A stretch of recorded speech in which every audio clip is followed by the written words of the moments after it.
Hi, this is Peter Teuscher. I'm here with Toby Demker. Thanks for joining us for another podcast where we pick a topic and see where the conversation takes us. We talk about personal development, organizational change, and a little bit of philosophy, all those kind of interesting growth topics. So last time we talked about inspiration. Any afterthoughts, Toby, to our last conversation? Afterthought. Well, not too much afterthoughts, but I was thinking a little bit as we started the discussion this morning. So, what has been an inspiration for me the last week or two? Just looking back at what's happened, and interestingly enough, I mean, there's no one point where I can point out, yeah, that's really been an inspiration for me, or this really stands out. But still, I find every day I can find a little bit of inspiration, and it's all in small details. As we're doing as we're pursuing this kind of work, I guess we are reflective types who try to listen to that kind of intuition, I guess. And yeah, every day I can notice get a little bit of inspiration from, it's from my daughter or from something in nature. But it's usually around people that I care about, or very much about nature, and in some forms also art and music. So yeah, it's all around us. It's just Absolutely. how do we sort of just uh, attract to it and digest it. I think it's a lot about creating the right mind space, Mm, and this is where I really like. I think I mentioned it even on the last podcast. The following the writings and sort of teachings of Thich Nhat Hanh, the mm, Vietnamese yeah. Buddhist monk, and he talks about making everything a meditation, washing the dishes, going for a walk, Mm, and doing that, you create the kind of space so that inspiration can come through. And I think mm, that's a good practice to get in. And our conversation inspired me to actually take some action. mhm, So mhm, I actually I'm getting some quotes from interior.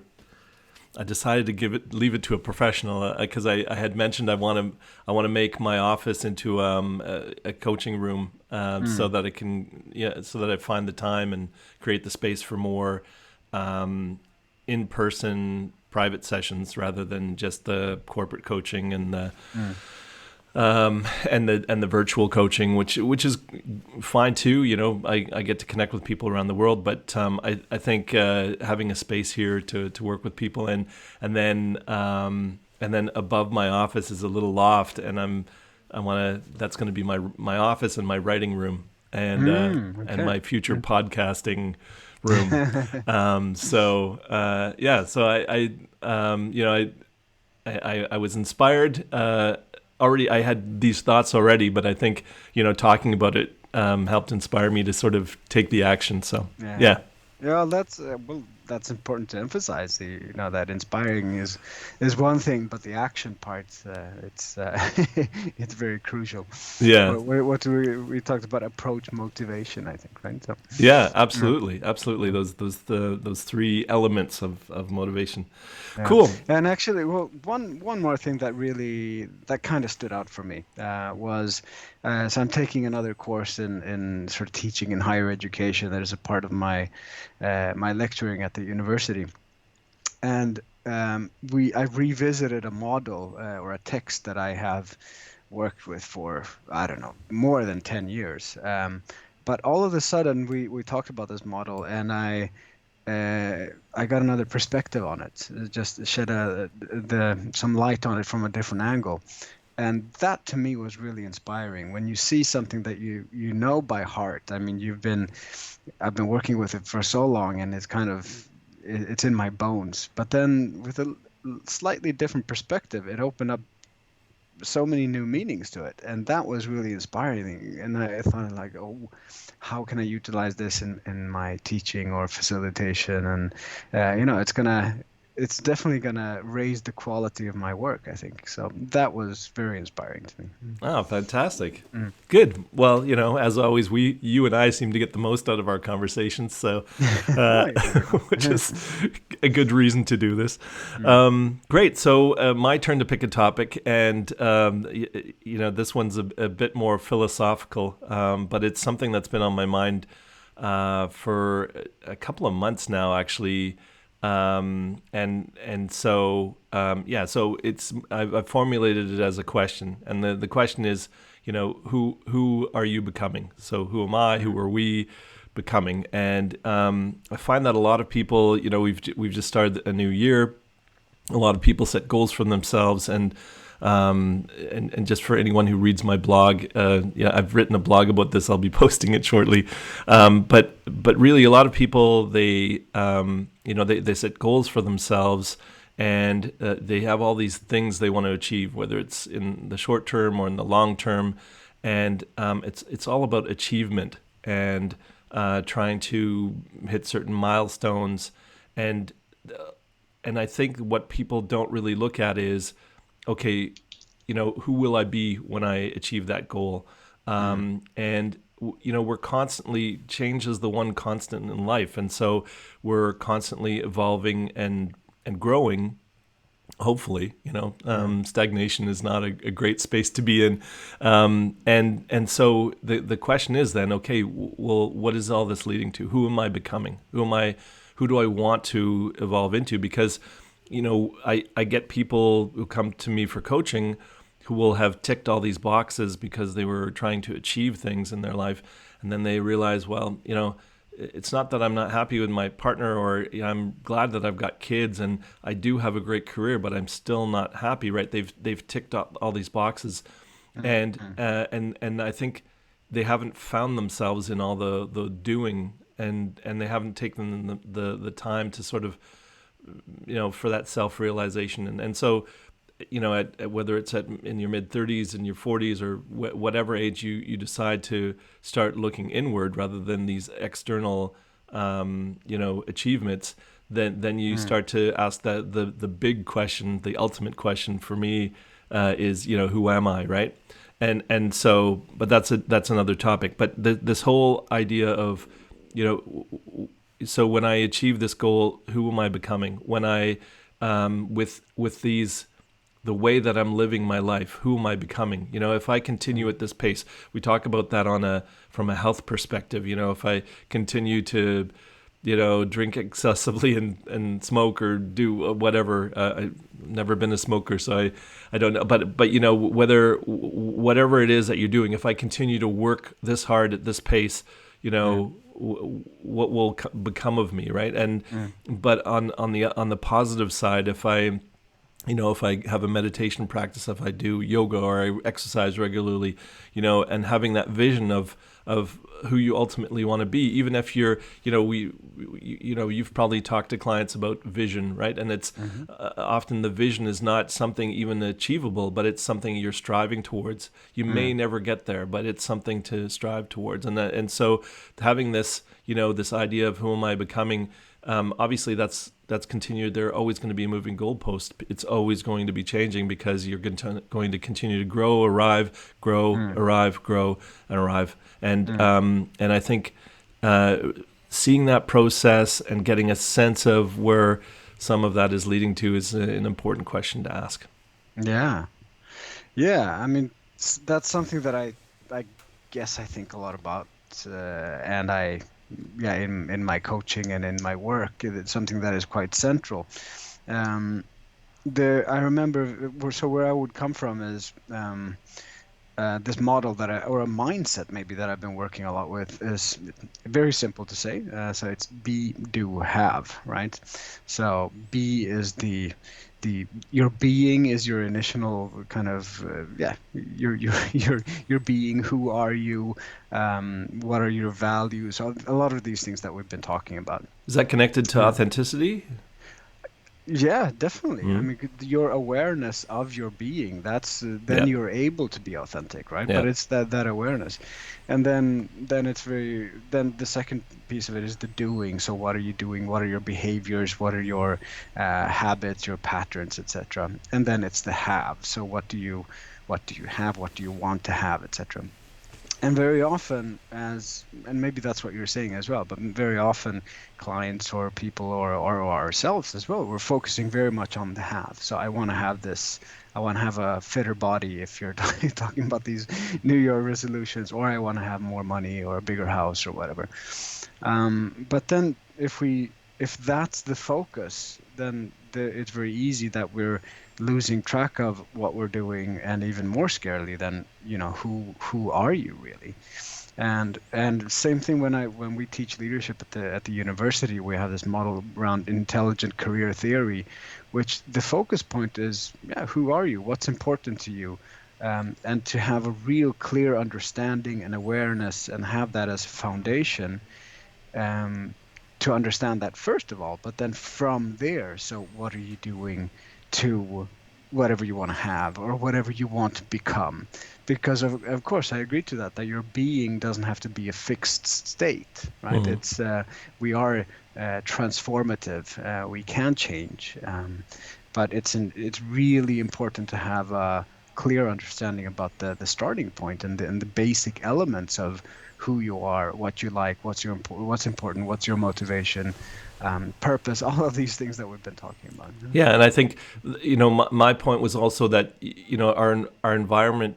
We scientists talk about. We used to think that genes really dictated a lot of who and what we become, and now they're realizing that environment has a far bigger role, right? And then Mm, then the field of epigenetics has evolved, and I think the same thing goes on a psychological level. We're very much molded by our environment, the choices we make, the experiences we have, and so a perfect example is I'll talk to people who are parents, and they'll go, "Oh, when I do that, I hate when I do that. I'm becoming just like what I didn't like in my parents or what in my yeah. father or my mother. I'm becoming just like them, right?" And so. And that's an interesting kind of epiphany or realization to go, I'm making choices, or I'm developing habits that are taking me to a place that I don't want to be, or the kind of person that I haven't set out to be. A lot of times people will get to a certain place in life and won't have realized the habits they've developed and the character traits that they've really focused on in order to be successful. Or if you have this philosophy that it's a dog eat dog world, and it's all about game theory and survival of the fittest, and that will it's important to ask yourself, well, then who am I becoming if I follow this belief system and this way of living? And Mm, so I think that's why it's an important question to ask. And when you have those realizations, geez, you make a choice, or when people have issues with substance abuse, right? They wake up in the morning after a night of consumption, and they realize, geez, what's happening? They have that moment of realization: is this really who I want to become? Or maybe mm, someone else will ask them that question, right? And so again, it doesn't just have to be in the negative. I think when I first set out to be a coach, or even when I think about when I first was a basketball coach, because I wasn't a phenomenal player, and I wasn't, in high school, it's not like I had great coaches, so I didn't have a lot of foundation. But the process of learning to coach, mm. and my love for the game really, and then all of a sudden, in through the doing, what were your three steps again? Being, Be, do, have. have, yeah. Um, And I'd like to ask some more about the second two steps, but mm, at some point, as I saw the team come together, and I saw kids, start to execute the things we learned in practice, and we started winning games, even just coming together as a team, whether we won or lost. Then I started to feel like, wow, I'm becoming a coach. I'm you start to recognize all these things the things you aspired to and the work that you put in is all of a sudden coming to fruition, right? It's when I've finished my first book, it's like, wow, I'm an author now. This is who I'm becoming, and so these are things that I think it's like celebrating the wins, but it's this constant awareness of the choices I'm making, the habits I'm developing, the environment I'm putting myself in. Who am I becoming on this path, right? That's actually a really, really, I haven't thought about that, but a really interesting way to look at it. So, if, for example, in your case, then, if you're an author, when do you become an author? Is it when you start writing the book, when you have the idea, or when you actually have your first book, or when you've written 10 books, or if you're published? What's that definition of when is the moment where you become something? It's a really interesting thought, I think. Yeah, And I guess absolutely. there is no exact moment, right? It's No, just it's exactly like finding your purpose in life. It's like it's something you allocate to yourself. The purpose is something that you say it is, and the same thing goes for something like, obviously, if you want to be a doctor, there are, you get your yeah. PhD, and there are things in order, and also, in order to call myself a basketball coach, I went through the certification process. I learned the things I needed to become a personal development coach. I did all the steps to do the systemic coaching accreditation and so on. So I think, but even before I did the course, all of my life experience contributed to my success within. Learning the tools and so on is one part of it. Having the experience to apply the tools correctly is another. So I think there are so many things in life that are contributing to the person that you're becoming, and recognizing what that is. Some people will say, I woke up one morning and realized, Jesus, this is not who I want to be. I've fallen into a life of crime, or what. Those are extreme examples, but they just start to realize that I've made these choices that have led me to where I don't want to be, and that's why asking the question as you're starting to make choices is the one that's going to help you get to the more desired outcome in the future. Yeah, fascinating. Yeah.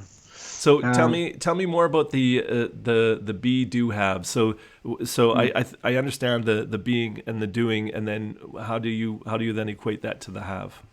Well, okay, so I guess the initial question would be, so where is your starting point? And a lot of people, clients, and also organizations are very focused on the having. So that's the starting point. That's the initial starting point. So what do we want to have? What's our vision? What's our goals? What do you want to Results. achieve? Yeah. Results, typically, right? Mm-hmm. And so if that's the starting point, so if we want to have this, okay, what do we want to do then? So what are the behaviors that will be driving this? What are some of the habits that we need to nurture? What are some of the things that we have to do as an organization or as a team or an individual to achieve those results? But then we haven't even touched upon the being. So how does that relate to your core values, or who you are, or what's important to you, etc.? So if you have that kind of mindset and you just flip it, and we don't talk about the have or the doing, but you start with your being, and that's very, very much what we do in doing coaching, but also to think about that as a team or an organization. So what is our being? What we talked about purpose, I think the first conversation we had. So It's a good place to start. yeah, what's important to us or to you? What makes you happy? What brings meaning to your life as an organization, etc., etc. And then, okay, so how can we demonstrate this through our behaviors? And then, as you see, then the results they come last. It will be there, but it's a much more sustainable and happy approach, or just a perspective on things. And sometimes I think it's really important to just flip that and start looking at the being and then look at the having. And very often I find a very interesting conversation when you realize that the having is controlling our being, and it should be, The other way well, around. it could be. Yeah. I think for in most situations, I think it would be better if it's the other way around. Yeah. Yeah, and that's interesting because when you are so focused on the results, on the haves, you're trying to achieve external outcomes, and often we don't realize what the pursuit of those outcomes will do to us, right? And Mm. so, because there are sacrifices that you make if you want to be Olympic athlete, the sacrifices you make in your life, whether it's relationships or, free time and other pursuits, because you're so focused on the one thing that you're trying to achieve. Mm. So I think that's an important thing to recognize as you're pursuing results. Yeah, and I think it's extremely common. I mean, the corporate world, we enter the corporate world with maybe an idea to, well, first of all, you want to have a job, and then you make a career, and then you're very much uh, well, maybe not transformed, but influenced by your context. So the in the corporate world can be a fantastic place, but it can also be a grueling place. So if that has a negative influence on you, and all of a sudden you've reached so far in your career, and you realize that, oh, I'm doing all of these things, or especially if you're a leader, that you have your initial ideas about who you want to be as a leader, but find yourself being a very different leader than you want to be, or who you actually are, Hmm. or behaviors that are different. And then when you look at this in that way, and try to flip that perspective and think about, okay, so who are you, and then look at your behaviors, and that can be a good driver for your own awareness, but also for making some kind of adjustments to your leadership style. Yeah, and the choices you make and the experiences you have leading up to, like, when I think back to working in the, I've worked in the corporate world. I also work in the corporate world as a coach. So, but I was at a level where I was reporting into the CEO for a while, or worked at levels where I reported into a board of a corporation. So reasonably high level, and then realizing that that this is who I'm becoming, or this isn't where I want to go. I didn't aspire to be a COO. I didn't aspire to be chief commercial officer, or something of that kind of title. And so, but I did see a need within an organization to create better leaders, and I thought that I could make a contribution. And so, having that realization and making the career shift was important, but so was all the experience that led up to that. And so, it's not about mistakes, but if you, and sometimes you just can't realize, who you're going to become until you have the experience. So it's not an easy path, right? But I think it's just important to be asking that question, and to have that balance between this sort of the haves, as you say, and the results that you're trying to achieve, and recognizing what you give up, what you gain, and the values that you have, and how you're going to evolve as a person. You can't always know that, but if you're asking the question, at least you're trying to have the foresight, and you're reflecting on where something can take you. And that doesn't mean you shouldn't go down that path because you're afraid of, because with anything, there are risks. If you take a certain path, let's say you aspire to be a YouTube star, or because back in the day when we were younger, maybe it would have been to be a rock star, or that was actually, as a teenager, something I aspired to. And so you can look at, wow, that's gonna, when I was a teenager, and this was a good reason not to pursue that, because part of it was the glamour and the recognition, and the dealing with my own insecurities and lack of feeling not enough back then. Thankfully, I found personal development and counseling and therapy a long time ago. This is 25 years ago, when I kind of made my shift in consciousness. But I think back then, the things that there were all these external, all the shiny objects that you aspire to, and so I could only see things. Who would I become? And you see this, when you see celebrities, you see the fame and the money and so on. But then you look at how many celebrities or how many great musicians. I think of Kurt Cobain or people who've ended their life. They still weren't happy, even though. So clearly you have all these things, but then do you even know who your friends are? Are the people that surround you, it can be a grueling work schedule, a heavy travel schedule, all these things that you get, but then you have to give up, right? So and then I've met some celebrities who were very down to earth, but then I've also met celebrities who were just totally out of touch. And so I think you can go down that path and be very grounded in who you are, know who you are, and not let the fame affect you.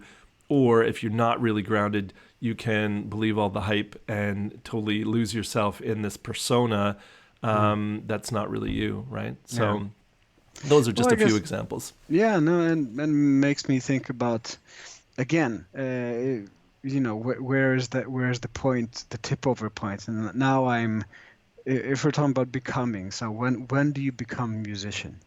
Is it when you start your first band, or when you're really, really famous? When is famous enough?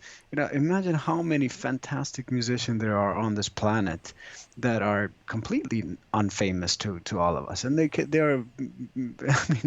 can be probably better than the most famous in very many cases. But fame is just one measurement, right? So when do you become a good enough musician or a good enough whatever you're pursuing?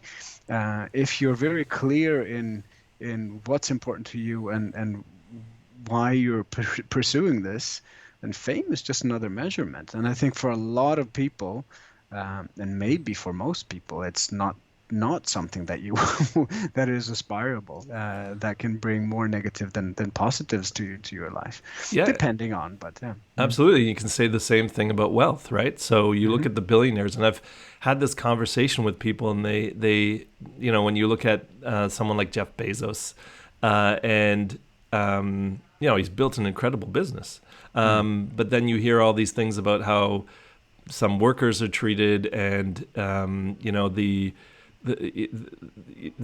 lack, or the trying to stop unionization, or all these different things. And look, I don't know the ins and outs of that company, and don't want to speak poorly about it. But you think of, I don't know if he's the richest, but one of the richest men in the world, probably in the top 5, right? And I think he is he's the most.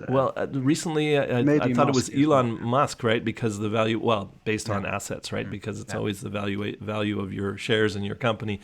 But I have these conversations with people. And it's like, what keeps driving these billionaires? Like, how much is enough? Like $1 billion, I can't even imagine $1 billion in my bank account, they'll say, and they go, why this constant wanting to have more, and it's how they keep score, I think.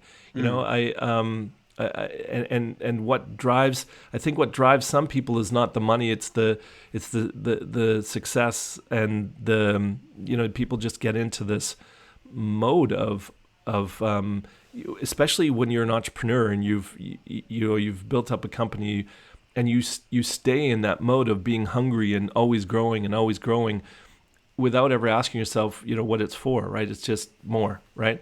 And so that's not to say, I think there are a lot of very conscious billionaires out there who actually want to do something constructive with the wealth they've accumulated. So it's not you. I don't think you can make a blanket statement, but I think those people who are whatever, these hedge fund managers or whatever, who it's just about making the money. Then it's like, what does that turn you into? What kind of person is that? Who are you becoming through this? And is part of who you're becoming someone who's happy and makes a contribution? And we often talk about, there's the example of the things that people regret, the top 5 regrets of the dying, right? There's the book, and I forget the author's name, but she was a nurse who was in palliative care and really took care of people who were dying, and wrote this book about the top 5 regrets of the dying. And I think, are those the things? What are you going to regret? Nobody's going to regret not having worked more or spent more time on things that earn you money. I think you have regrets about not spending enough time with family or completely different things. I don't really believe in regrets. I think I've done a wide variety of things. And sure, if I could do things differently, maybe there are things I would have chose differently with the knowledge I have, but I didn't have that knowledge back then. And all the choices I've made have, turned me into who I am now. And so, and I think for a long time, I've had this idea about, okay, well, who am I becoming? Where is this all leading to in terms of my development? But I don't know that people who are ultra successful or who are in a high pressure job, who are just constantly on the move, take the time to reflect on that. What's this turning me into, right? No. Yeah, I think about, and also when I thought about this topic, I reflected a little bit, and I think about it a little bit from the theory U perspective, or U theory. Yeah. Theory of you. So yeah. this Otto Scharmer, he's German, right? I think, yeah. And he talks a lot about the basically the theory is about that, how we can deal with change from the emerging future. So changing ourselves from the emerging future, and there are certain things that are obstructing us to do that, and it's very much about our past, that we're focused too much on the past, what the mistakes that we've done, or I shouldn't have done that, or the regrets that you talked about a little bit. So that's one part, but also the other part that we've been talking about very much is the future. So, what are the haves? What could be? What are my goals? That if we're focusing too much on the future, we're losing ourselves in the present, right? Yeah. And then of course it's so we have the past and the future, and then caring too much about what other people are doing or what other people are thinking. So it's about the them. And reputation and legacy. People talk about legacy. Yeah, and also, a perfect example of what we're talking about here when we're we're talking about the richest people in the world. Why are we talking about Jeff Bezos and Elon Musk and their fortune? Does that have anything to do with us, really? Well, I look at those two people in very different ways, because they both went to space. But I think that whether you agree with them or not, and I don't agree with Elon Musk on a lot of things, but some things I do. But I think I can appreciate where he's coming from. He's driven by certain particular values. He's got a real vision and goal for himself. I don't know what Jeff Bezos' goal is, but I get the sense. My assumption is that for him it's about competition, and it's not. I think you'll always get higher quality results from what I observe as an outsider. I think Elon Musk will always get better results, and he's more about, he's happy to share his technology. He's just about the best way to the goal, rather than it's all about me and how much I can make. It's the best way to the goal. And I think that they have very different approaches and different motivations. So. Could be. I'm not going to get into that because I don't know. Yeah, neither do I. But that's their thoughts. But yeah. I have listened to enough people comment on them, and just listening to them talk, like after their space flight or whatever. Whatever. I'm making judgments and drawing conclusions, but that's my observation. Yeah. But yeah, so anyway, so we have the them part, thinking about what other people are doing or reputation, etc. So sorry, you asked the question about why are we talking about their wealth, and that's what got me onto that topic, because I'm sure Elon Musk enjoys his wealth, but I think he's less driven by that than my my intuition is that he's less driven by the money than someone like Jeff Bezos. And whatever. It's not saying Jeff Bezos is a bad guy. I'm just saying that's my impression. Yeah. All right. And then the fourth part of these obstructions of learning or changing from the emerging future is basically ourselves, right? So we have the past, the future, them, and you. And what Otto Scharmer is talking about in this theory, you, and it's very much coaching related, actually. I mean, it's about what do we learn, how do we develop. So not getting caught in the past, but having, an open mind about what's happened, being reflective, and being able to continue to learn and develop ourselves. And then regarding the future, which I think is really interesting here, where you're talking about, especially when we're talking about becoming, it's the importance of intuition and sensing. So leaning into that future, leaning into your emotions and your intuition of what's happening around us, and staying connected to possibilities and ourselves and what's happening around us. And it's about very developing that intuition or able to sense what's happening, and then let it come. So and to you have to let go to let come, right? So having that.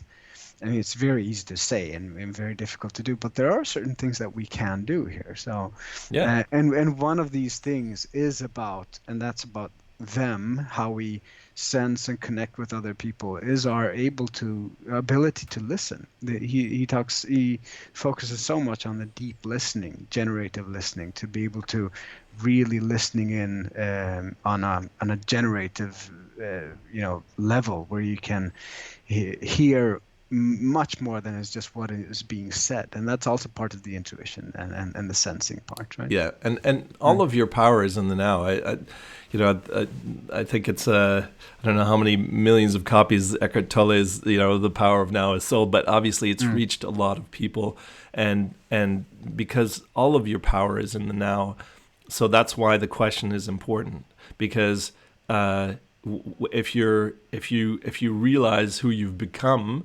then it's no longer the question of who am I becoming, because you're already unhappy with and it's always good to ask the question, but it's your power to change the direction that you're going is now. So if you're asking that question, who am I becoming, before you fully get entrenched into certain habits or certain lifestyle that you find it difficult to break free from, that's why that whole process is really valuable. And I think it's not just about the this is not just applicable to the individual. I think this is absolutely applicable to organizations, to companies, and this is something that Friedrich Laloux talks about in his book, Reinventing Organizations, right? So, and I've listened to a talk from him as well, and he talks about that organizations and companies they're constantly in this state of becoming, right? They're in this they're constantly evolving, and he points to the fact that they don't often ask themselves, we're so busy in achieving these results, and who are we becoming as an organization? What are we evolving into?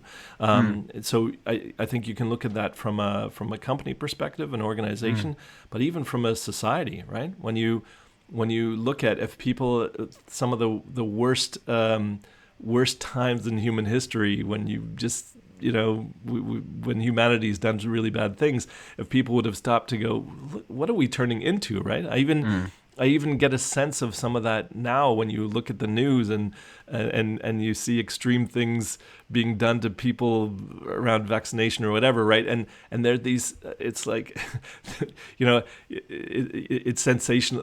Obviously, the worst things come into the news. But when you see things like, a 70-year-old woman being arrested and dragged away by the police because she hadn't shown her vaccine passport or something.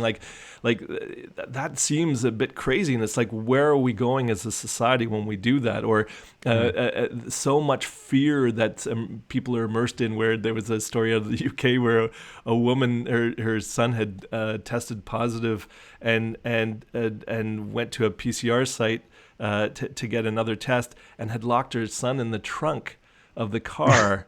It's like, what is this doing to our society? And I think, so obviously these are unusual conditions, but I'm just saying it's important to be asking ourselves, who are we becoming in an organization and or a company? Who are we becoming as an organization and as a society, to be asking ourselves, who are we becoming, right? Through these actions and these decisions and these whether it's new laws or new processes. I think it's important to ask ourselves, who are we becoming as we take these steps into the future? Yeah. I just said a nod and agree. Of course, it's an extremely important question to ask. And I think it's very much about these elements of having an awareness of ourselves and where we're going, and there's maybe it's a very philosophical question, so there's not a straight answer to it, but it's surrounding these elements. The last part that I would like to add in is something that we've talked about so many times, but it's when I was talking about the past and the future and them, and then basically you, so that you ourselves, that our being is also an obstacle many times, and we talked about change, but here it's just about self-awareness and the awareness and that ability, or if you want to call it mindfulness, sure, but that ability to change that perspective and look at ourselves from an outside view, a little bit like what you mentioned before, that when a substance abuser wake up in the morning and ask that question, who am I becoming? What's going on here? Like you're taken out of you and looking at yourself. Oh my God. Yeah. But having or nurturing that ability to look at yourself from that perspective on a frequent basis, and you can do it through mindfulness or meditation or yoga or whatever kind of techniques you use. But in this course, when we talk about Theory U, it's a video clip that is very much highlighting and emphasizing when astronauts went into space the first time, and we were looking at our planet from an outside perspective, the power in that, and I think it's a really nice metaphor actually to utilize. Absolutely, there's a great video and talk. It's a video with a voiceover from Carl Sagan. That's right. The little blue. The little blue dot or something like that. I can't remember the title of it, but it's a very inspiring talk and very sobering. And kind of giving perspective on how important we consider our lives. Obviously, we have a center of experience that we see the life through, but then putting it in perspective of the grander scale of life, I think is really important.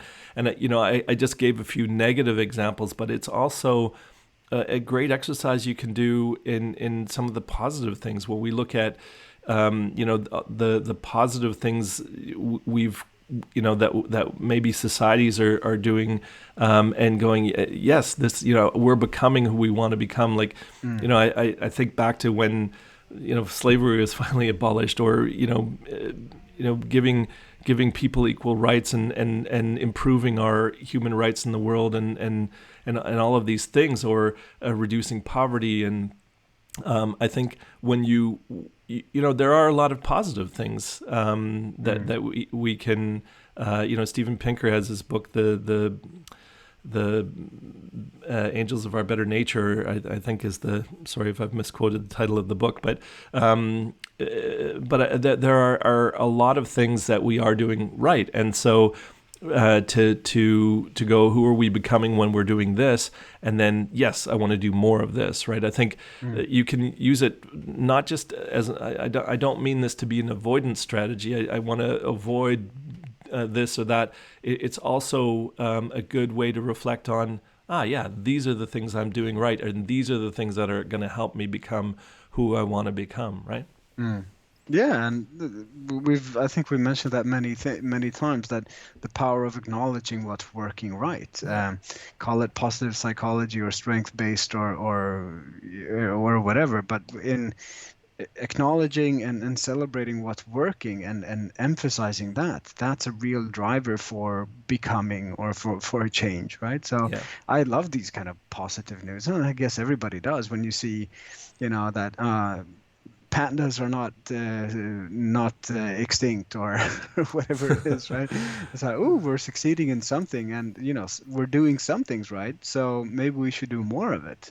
And it's for that can work as a great motivator as well, to to push ourselves, and maybe as a species, of going in the right direction, and taking some positive steps. So, Yeah, and I think on that line of thinking of who we're becoming, when we start to practice negative thinking, and always, we're naturally wired to see the dangers in life, and so it's easy to get into a cynical or pessimistic a mindset, but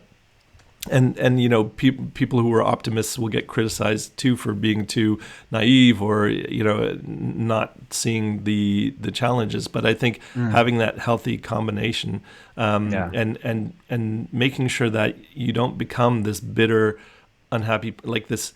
I talk to people about complaining. It's just a mental habit, right? It's it's something that we practice when we have that inner narrator, and we observe things, and it comments and judges, and then if we make that a habit and allow that to become the majority of our thinking, then it's easy to become very cynical and pessimistic. As so when I've even heard myself say things that are judgmental, or are critical, and I go, who am I turning into? This am Hmm. I, as I grow older, and that's the whole process I'm talking about, is recognizing a habit that's becoming entrenched, or a habit that's evolving, and becoming more present.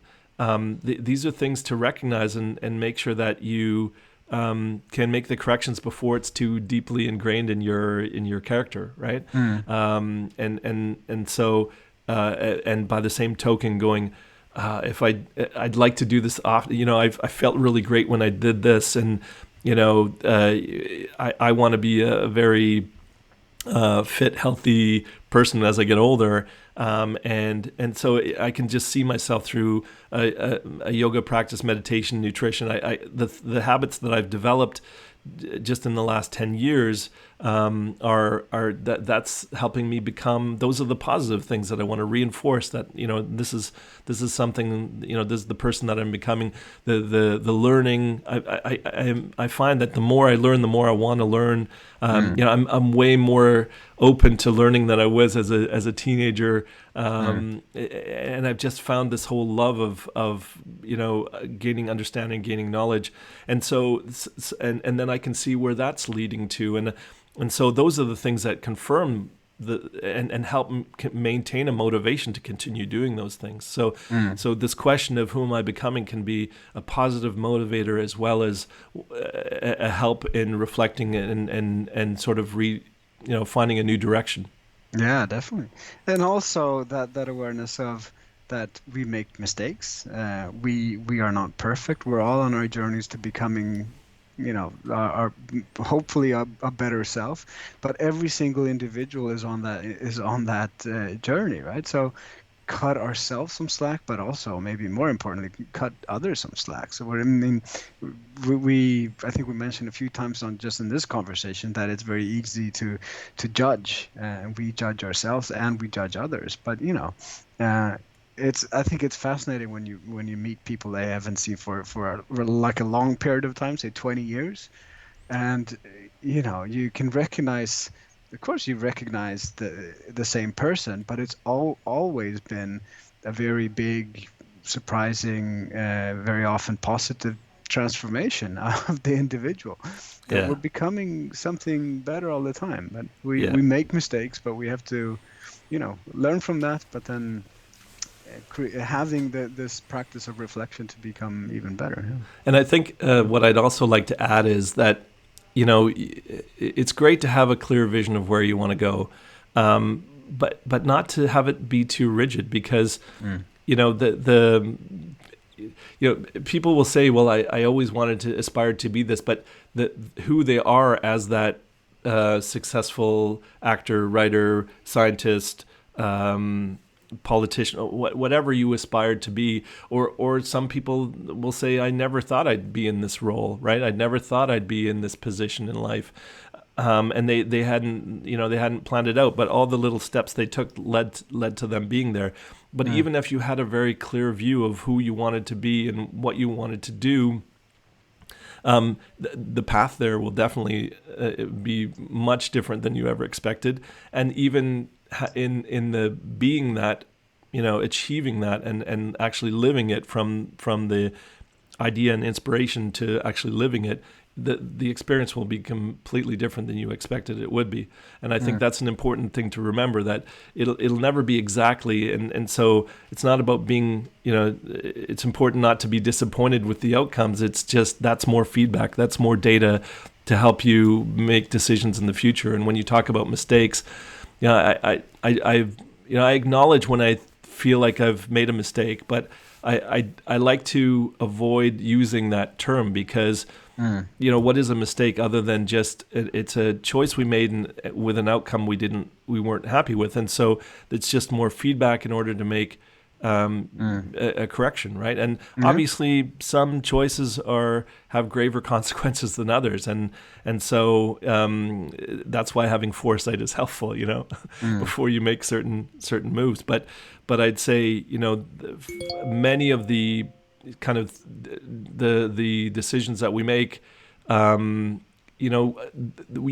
not the end of the world. Everything does work out. You will find a way to make something out of the disaster that you've led yourself into, right? So I think it's important to people, if they haven't achieved certain milestones, people at 30, well, I don't have a relationship, I'll never find someone, I still haven't figured out what do I want to do with my life, I'll never figure it out. If you give up on yourself, I think that's a big lost opportunity. If you resign yourself to just doing some, whatever life has given to you rather than what you really wanted, I think that's when you're not living your full potential. And I mean, that's the cornerstone of my coaching, is helping people find their own highest potential. And so that's why I think there's no cutoff point for becoming who you want to become. You can always work towards it, right? And even if you never fully achieve it, every step closer will be worth it. Yeah. Sorry. So what's becoming of our conversation now? Well, no, I think that's probably a good place to wrap it up. And I hope I didn't go on to too much of a monologue there, but No. But it does reflect a lot of the that's where a lot of my passion is helping people get to their highest potential, and I think that's why it's such a great question to ask. So anyway. Yeah, should we wrap it up there? I think we've probably said as much as we're going to say today about that topic, or do you have something else? Yeah, no, I think that could be a good ending point, actually, and perhaps we can revisit with some afterthoughts next time we meet. For sure. But I feel like we've covered a lot of really interesting space here, so yeah. I'm happy with to wrap up here. Okay, awesome. So. Well, I hope for everyone listening that was a helpful conversation, and hopefully that's helped you reflect on the person that you're becoming, or maybe made you rethink who you want to become.